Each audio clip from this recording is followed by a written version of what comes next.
What's up, patrons? Welcome back to another Patreon exclusive just for you on the other side of this lens. This one won't be a long one, but boy is it intense. I feel like we've heard the warnings and we know it's a thing, but hearing it from someone who's a victim of it just hits different.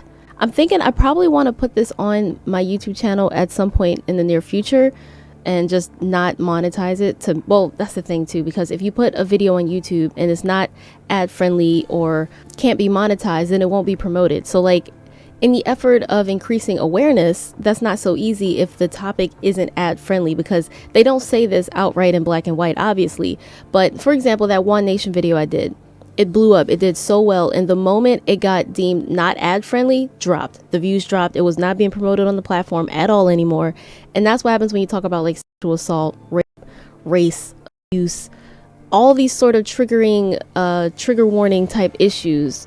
It's hard to talk about it because it gets suppressed. So at some point I'm going to try to censor this maybe and put it on YouTube just so it can be out there to increase awareness. But for now, I'm just going to tell you guys what happened. I was blackmailed with Mulka. That's Spycam. There's no way to sugarcoat it. I met this guy online and he actually slid into my DMs. I still don't know exactly how he found me, and I didn't care because he was so cute. He never told me when I asked. He would just joke and say it's a secret. But of course, everything was perfect at first. He talked to me all the time. He said all the right things and he was so sexy. I fell for it. I feel so dumb now. One day we had our first date and he took me out and treated me to dinner like I'm special, and he paid for everything. I got nervous when he asked to hold my hand, but I was happy he did. I didn't even answer. I just grabbed his hand like it was a reflex. He walked me home, and after this first date, everything changed. He became so clingy after that, and at first I really liked it because he made me feel like he really liked me and he needed me. It's nice to feel needed. Having this man text me and call me constantly made me feel good, ... at first. Part of him needing me was also sexually. He didn't like that I was waiting to have sex with him. He kept telling me he thought it means I didn't like him. It was part of that consistent clingy reassurance he was needing. I told him it made me uncomfortable when he made it seem like he needed sex for me, and me not giving it to him made him sad, like he was trying to make me feel bad. He stopped after that. He started being normal again. He didn't even bring up sex for a while, and honestly, I wanted him to not bring it up before I finally wanted to give it. And it was finally time, or so I thought. He said he'd love for me to see his apartment, and he never brought a girl there before. He said he cleaned it up all nice, etc., and he can't wait to show me. So I went to his place after we went out for dinner and drinks. I'm not gonna lie, I was definitely a little drunk, but so was he, and that made me feel a little better. It didn't take long for him to get started. I took off my shoes, and as soon as I did, he was taking off my coat, and then he was kissing me. Suddenly he stopped and asked me if I wanted to go to the bathroom first, and I was confused. He told me I should freshen up, so I'm sitting there thinking, do I stink? He said no, of course not, but he said he was being considerate and he needed a minute to straighten his room. I said I could just sit in the living room, it was no big deal. He said, okay, I'll be back. It was only about 5 minutes later and he came back out. He sat down on the couch and put his arm around me and asked if I wanted anything else to drink. And I did. I asked for some water.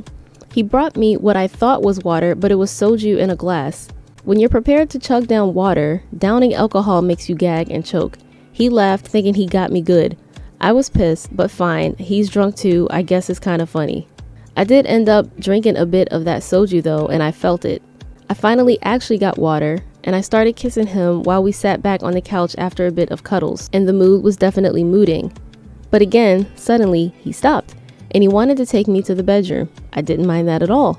As soon as we go into his room, he's taking my clothes off and just wants to stare at my body and tell me how sexy I am, how hot I look, and how lucky he is and how he can't wait to be in me.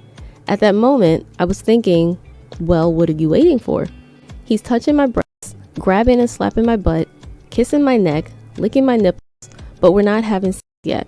So we finally are about to start, and I want to return the favor and undress him, but he didn't let me. He says he's shy. I'm like, dude, we're about to have sex. Like, what did you think was going to happen? I told him we should turn off the lights if he was self-conscious. Then he said he wanted to be able to see my body.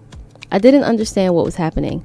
I kind of froze standing there like, dude, what do you want? We can't have sex if you don't take your clothes off, and I'm standing here naked, waiting for you. Then he started kissing me again, but he didn't take anything off yet. I stopped and I said, what is happening? Are we just going to kiss while I'm naked? He says sorry, maybe he's too drunk and he thinks we should do this another time. I was so embarrassed and beyond annoyed. I just put on my clothes and I left. Even though he asked me to stay, it was just too awkward, so I had to get out. The next few days were weird as fuck. He suddenly stopped replying to my contact. Before, he used to be this clingy guy. Then he toned it down a bit. Now he wasn't talking to me at all. It was literally like he died or something. I figured he was mad because of the way I left his apartment, but it was so much worse than I thought. A week later, I sent one final message, or what I thought was a final message, saying, "I can't believe you're being like this. Is it because we didn't have sex? I guess that's it, and I didn't mean much to you at all. Take care and fuck off." Harsh, I know, but it's how I felt. Then he responded finally, but with a winking gif. What the fuck is that? What does that mean? So I tried calling him, but of course he didn't answer. I texted him asking what it means, and he said he's not the only person to see me naked. I said, "What?" And then he sent the same laughing gif again. Then he sent me a picture of his camera, where it was placed in the room, like where it was while I stood there naked. He says his friends also think I'm sexy, and I realized what was happening, and I felt lightheaded, the tunnel vision, my heart was racing, and I was gonna throw up. That's why he needed to go to his bedroom first. That's why he didn't want to take his clothes off. That's why we didn't have sex, and that's why he wanted to keep the lights on.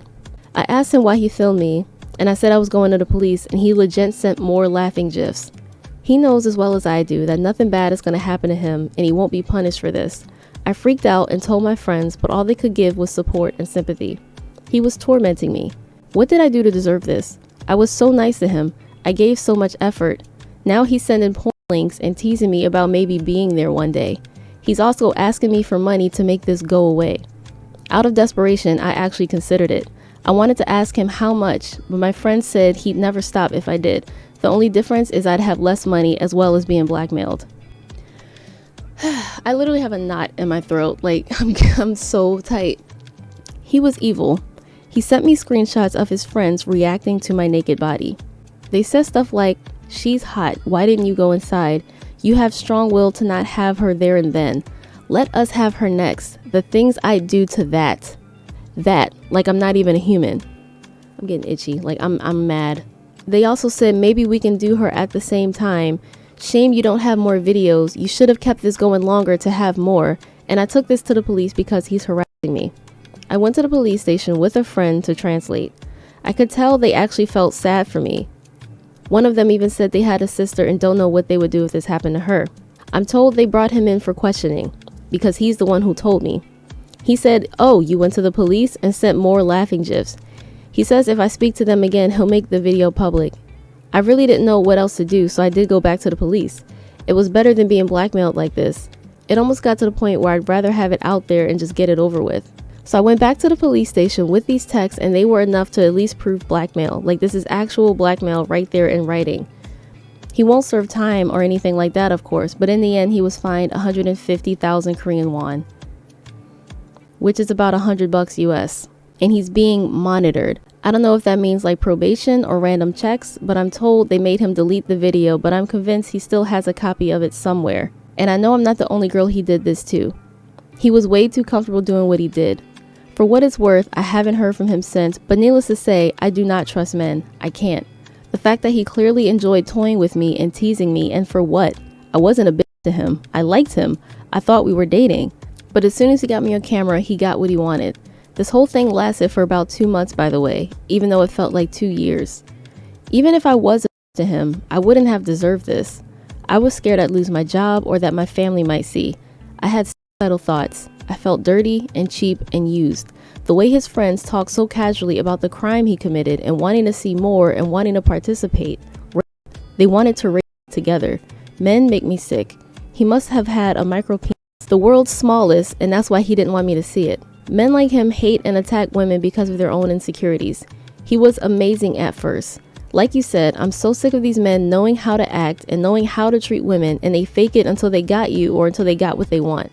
Beyond betrayed, I will never trust a man again. So yeah, like I said, I want to try to put this on YouTube, but you see what we just talked about. Like, we're talking about rape and gang rape and Spycam and him blackmailing her and looking at her body, and they were supposed to have sex and he just didn't want to all of a sudden. Even if you choose to click don't monetize, like if a video is not monetized, YouTube will not promote a video they're not making money off of. So if it's not ad friendly, it won't be promoted.